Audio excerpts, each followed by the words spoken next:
Alhamdulillahi Rabbil Alamin. On continue avec la série Les paroles en or. On va prendre une parole d'un compagnon qui va nous donner quelque part une gifle ou une claque spirituelle. Surtout en ces moments où le rire, le dénigrement est devenu chose habituelle.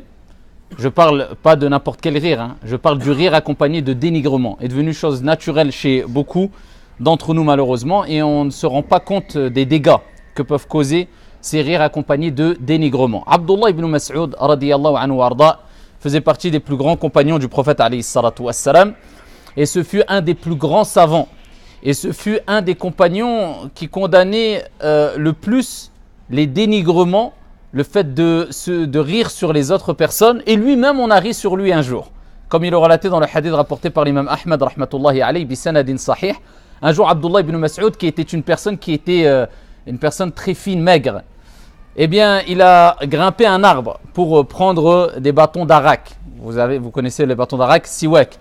Et donc, quand il est monté, il y a eu un vent, et voilà que les jambes de Abdullah ibn Mas'ud ont été découvertes, et il avait des mollets très fins. Et des compagnons se sont mis à rire. Et le prophète alayhi salatu wassalam s'est tourné vers eux et leur a dit: de quoi riez-vous? Et ils ont dit: Ya Rasulallah, on rit des petits mollets, des mollets fins de Abdullah ibn Mas'ud. C'était pas vraiment quelque chose pour eux de grave, ou ils ne voulaient pas rabaisser Abdullah ibn Mas'ud, mais ils se sont mis à rire parce que voilà, ils ont vu que Abdullah ibn Mas'ud était quelqu'un de très fin. Et le prophète alayhi salatu wassalam leur a répondu: Walladhi nafsi biyadi, par celui qui détient mon âme dans sa main. La hiya athqal fil mizan min Uhud. Elles sont plus lourdes dans la balance, c'est-à-dire au jour de la résurrection, que la montagne de Uhud.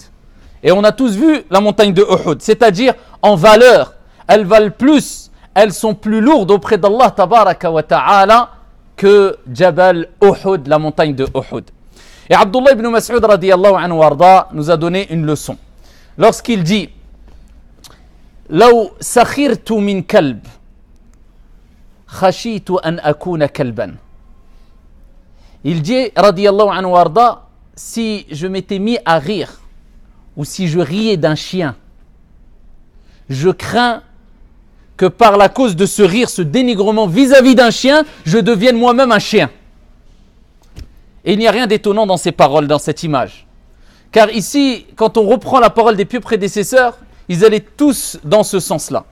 À titre d'exemple, Al-Hassan al-Basri, rahimahullah ta'ala, a dit: j'ai parlé d'une personne un jour, j'ai dit ya mouflis, je l'ai traité de perdant ou de faillitaire. Il dit: Wallahi, 40 années après, je fus éprouvé par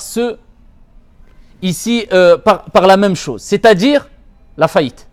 Je l'avais critiqué 40 ans avant, j'ai dit oh faillitaire, eh bien 40 ans après, je fus éprouvé par la faillite.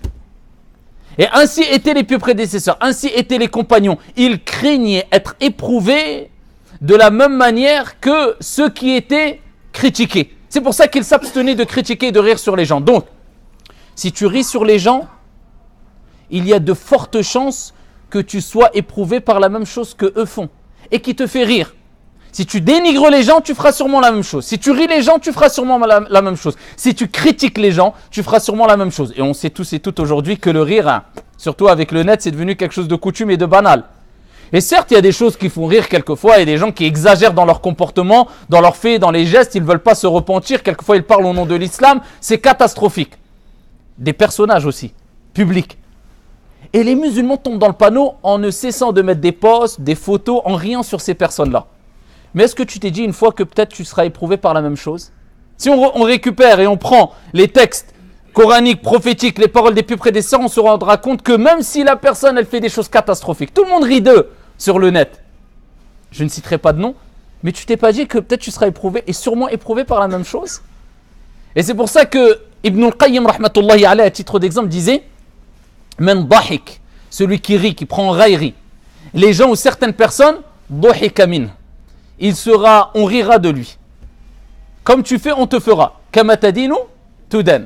Et il est attribué certaines paroles à certains compagnons, marfou'an, qui remontent au prophète alayhi salatu wassalam. D'autres disent que il l'attribue au prophète alayhi salatu wassalam. Ala kullin, la plupart sont considérés faibles, mais du point de vue du sens, ils sont bien sûr forts et authentiques.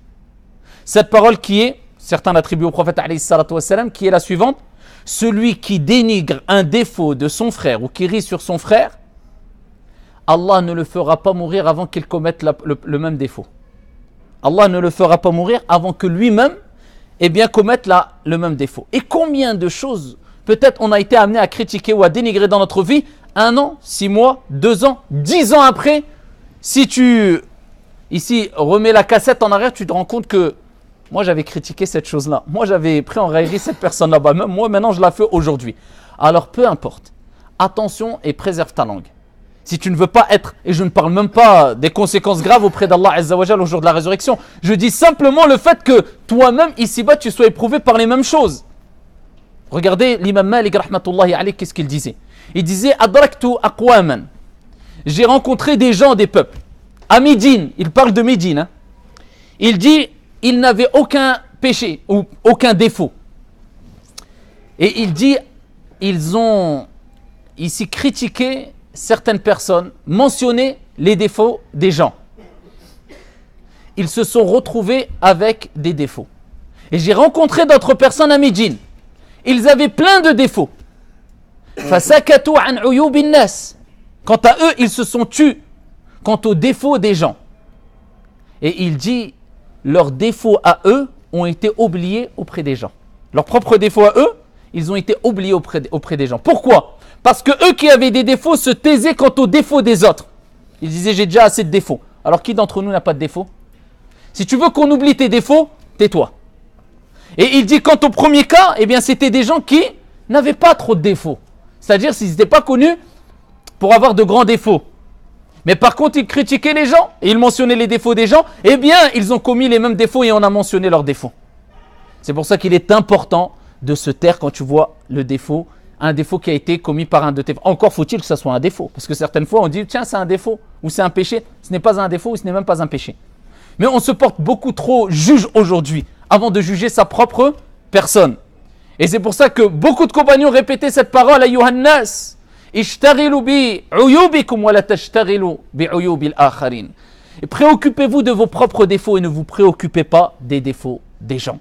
Wallahu ta'ala a'la wa a'lamu ahkam walhamdulillahi rabbil alamin.